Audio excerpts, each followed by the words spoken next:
நல்லூரிலே அங்கே மாநகர சபைக்கு முன்பாக அந்த திருவிழா காலத்தில் எல்லைக்கோட்டுக்குள்ளே இருக்கிற இடத்துல ஒரு மாமிச கடை ஆங்கில போட்டில் போட்டு அந்த கடை அவர்களுடைய அனுமதியை எடுத்தோ என்னவோ தெரியவில்லை. அந்த கடை துறப்பட்டு இப்போ கடந்த ஒரு மாதமாக வியாபாரம் நடக்குது. அப்போ அவங்க அந்த கடை ஒரு காலத்திலேயும் முன்னைய மேயரோ முன்னைய ஆணையாளரோ அந்த இடத்துல ஒரு தரம் கடை இந்த சுற்று வட்டாரத்தில் நல்லூர் சுற்று வட்டாரத்தில் புனித பிரதேசமாக அந்த இடத்துல ஆலயங்கள் இருக்கும் இடத்துக்கிட்ட ஒரு மாமிச கடையும் இல்லை என்றதை என்னுடைய 70 வருட அனுபவத்திலே நான் கண்ணால அனுபவித்த சொல்கிறேன். இப்படியான இடத்திலே நாங்கள் மாமிச கடையை வைத்திருக்க விடலாமா? அப்ப வருகிற மக்கள் வேறு தேசத்திலிருந்து இருக்கிற மக்களுக்கு பாதிப்போம். இதுல ஒரு கடிதம் ஒரு கையெழுத்து ஒரு கடிதம் எழுதியிருக்கிறேன், முதல் ஆணையாளருக்கு கொடுத்திருக்கிறேன் நேரில். அந்த கடிதத்தை உங்களுடன் ஒரு அன்போட பரிமாறலாம் என்று நான் உத்தேசிக்கிறேன். என்ன கடிதம் என்றால், யாழ்ப்பாணத்தில் ஒரு அருமையான பொது நல்ல விண்ணப்பம் ஒன்று வைத்திருக்கிறேன். புனித நல்லூர் சூழலில் யாழ்நாசை முன்பாக ஒரு அசைவ உணவகம் அமைந்திருப்பது தங்கள் மேலான கவனத்தை கொண்டு வர விரும்புகின்றேன். அந்த பேர் கிறிஸ்டா என்ற தனி ஆங்கில பெயருடன் நாமத்தில் இயங்கி வருவது மிக வருத்தத்தை அளிக்கிறது. நான் அறிந்த வரையில் எத்தனையோ மேயர்கள் ஆணையாளர்கள் இருந்து சபை நடத்தியுள்ளார்கள். அந்த இப்படி ஒரு வேலையை அதுவும் நல்லூர் தடுப்பு எல்லைக்குள் செய்தவர் யாவரும் இல்லை. நல்லூர் உற்சவத்தையொட்டி பல கோடி ரூபாய் வருமானத்தை மாநகர சபை பெறுவது என்றும் இங்கு இரகசியம் இல்லை, பரரகசியம். வருமானத்துக்காக மாநகரசபை கொடுத்திருக்க வாய்ப்பில்லை. சிந்தனை பல தோன்றுகிறது. உங்களது சிந்தனையும் மனச்சாட்சியும் தொட்டு பாருங்கள் அப்பா.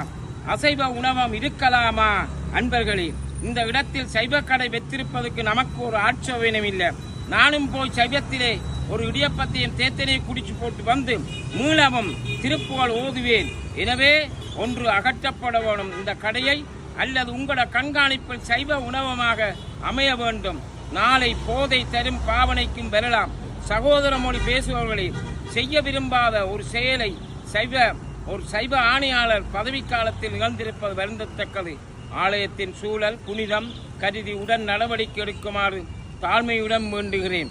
இந்த என் பிரார்த்தனையில் திரு ஏகம்ப மாலை என்று பட்டினத்தார் பாடலை நான் இங்கே இயம்ப விரும்புகின்றேன். அருமையான ஒரு கொன்றேன் அனகமுயிரையெல்லாம் பின்பு கொன்று தின்றேன், அதன்றியும் தீங்கு செய்தேன், அது தீர்க என்றே நின்றேன், நின் சனத்திற்கே அதனால் குற்றம் நீ பொறுப்பாய் என்றே உனை நம்பினேன் இறைவா கட்சி ஏகம்பனே என்று பட்டினத்தனிகள் பாடலின்படி நாங்கள் மாமிசம் உண்பது சரியான தவறு. அடுத்த திருத்தெல்லை பிரார்த்தனை.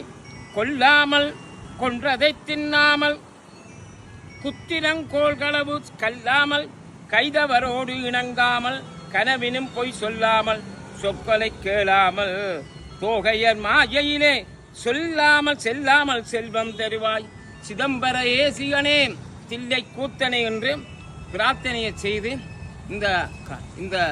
இந்த அசைவ மக்களுக்கு பாதிக்கப்பட்டிருக்கும் அசைவ உணவகத்தை நீக்க வேணும்.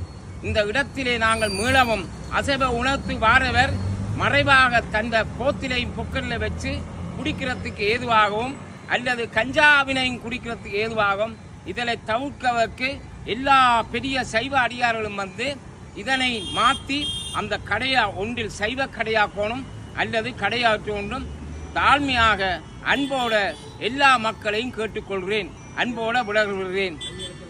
கையெழுத்து நல்லூர் ஆலயத்துக்கிட்ட சாயந்தரம் 5 மணியில் உங்களுடைய கையொப்பங்களை வைத்து உங்களது இதை அகற்றத்துக்குரிய நடவடிக்கை அன்புடன் வேண்டுகிறேன்.